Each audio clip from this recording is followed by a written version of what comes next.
22 January 1965.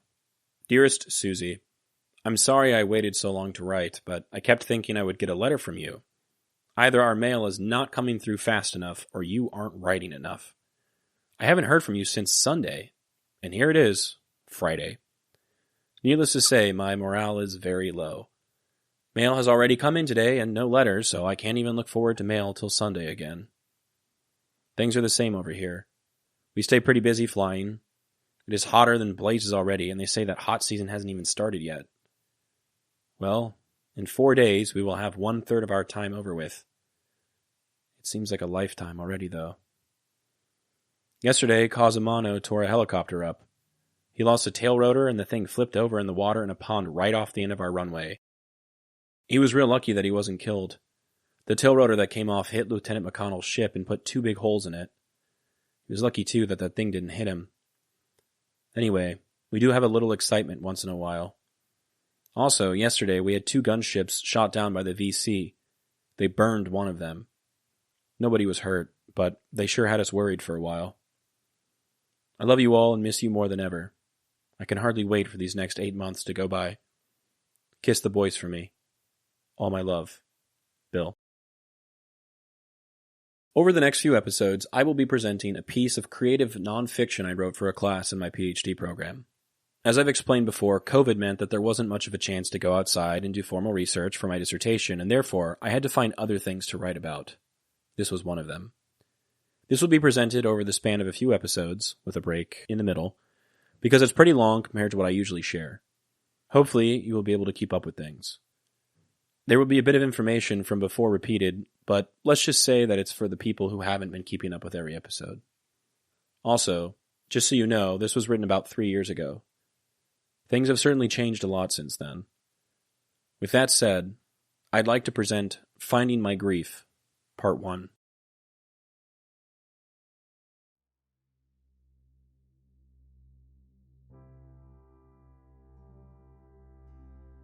It was a late morning, but I was still exhausted.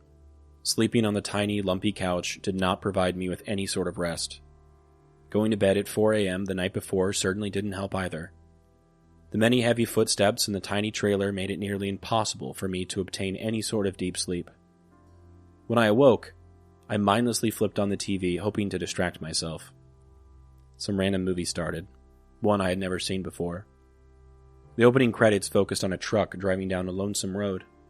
Johnny Paycheck was blaring from the lead's speakers, and he sang, "Well, I say, friend, don't take her, she's all I've got. Please don't take her love away from me." The sink turned on in the kitchen behind me. I quickly turned around to find Meemaw standing there. She was sluggish, and obviously hadn't gotten any sleep either.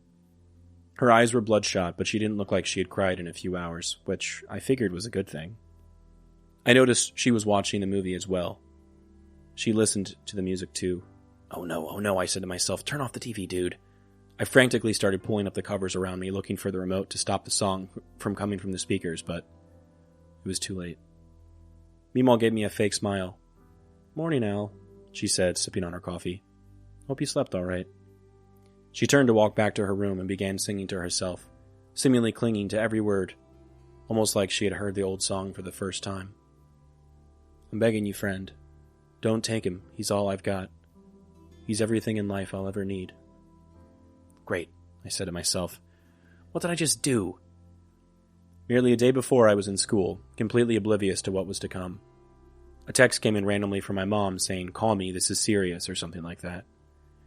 At first, I thought it was about Penelope. My family got her when I was 4, and we knew that she was slowing down. Sluggishness was typically a good sign that a Labrador was nearing its end. I called during my first free moment of the day. It wasn't Penelope. It was Popi. I was somehow relieved that the bad news wasn't about the dog. My grandfather had finally passed, which was no surprise. We all knew it was coming for some time. Cycling in and out of the hospital, his respiratory problems had been getting worse than ever due to his COPD and asthma. The multiple packs of cigarettes a day probably didn't help much either. Mom broke the news through sobs and uncontrolled breaths. I did not cry. I was simply angry. What else could I be? Years of begging that he care for himself had only resulted in his apathy to life, even though his doctor told him he could live up to 5 years longer if he quit smoking. Popi told us of their conversation through thick, sour smoke that seemingly always hung around the air in his orbit. The 5 extra years didn't matter to him. The extra time would have meant my high school graduation, a handful of other graduations, meeting great-grandchildren, and every holiday you could imagine being spent with his big, oftentimes unhappy family. Sitting on the porch and sucking in tar took priority, or at least that's how I viewed it. Who could really blame me for my anger? I also felt annoyed. It was the day of my thespian induction ceremony. Finally, I was going to light the candle and join the club I worked so hard to get into. Suddenly, I wouldn't even get the chance to really celebrate, seeing as how immediately after the ceremony, we'd have to load up the car and drive 5 hours straight to Georgia. I wanted to have fun with my friends. Maybe by going to Steak and Shake and getting something sweet to celebrate. I did not want to sit in a car for so long on such short notice. When everyone found out that my brother and I would not be attending dinner, their dispositions immediately changed. What was supposed to be a carefree night of celebration mutated into expressions of sympathy and support. People were caring and understanding, but I was not looking for those things.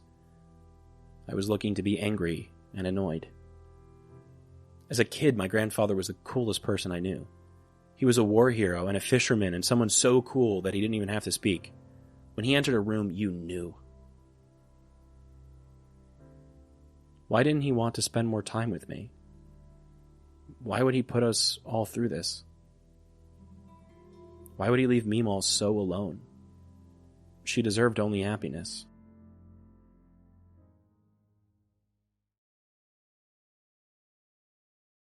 The photo I chose for today shows a Huey helicopter as a part of the 114th Aviation's Cobra Division, hovering lightly over the ground.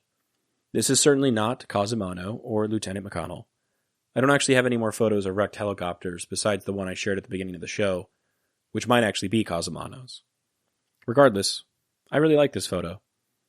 This helicopter possesses rockets on the side of it. This is almost certainly an assault ship.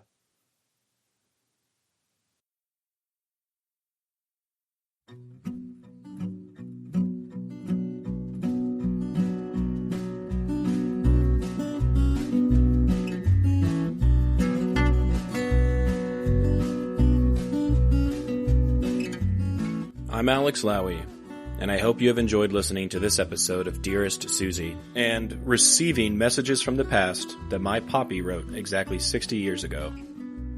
I sincerely appreciate your time and interest. Please consider following the podcast on your preferred platform, and if you're enjoying it, I kindly ask that you take the time to rate the show and leave a review. Also, please follow the project on YouTube, X, and Instagram. All likes, comments, shares, and reviews will help grow the reach of this story. The links for these things should be in the description of this episode. Please feel free to email me at dearestsuziepodcast@gmail.com if you have anything you'd like to say. I'd love to chat or to hear about your stories as well. Thank you for listening, and God bless.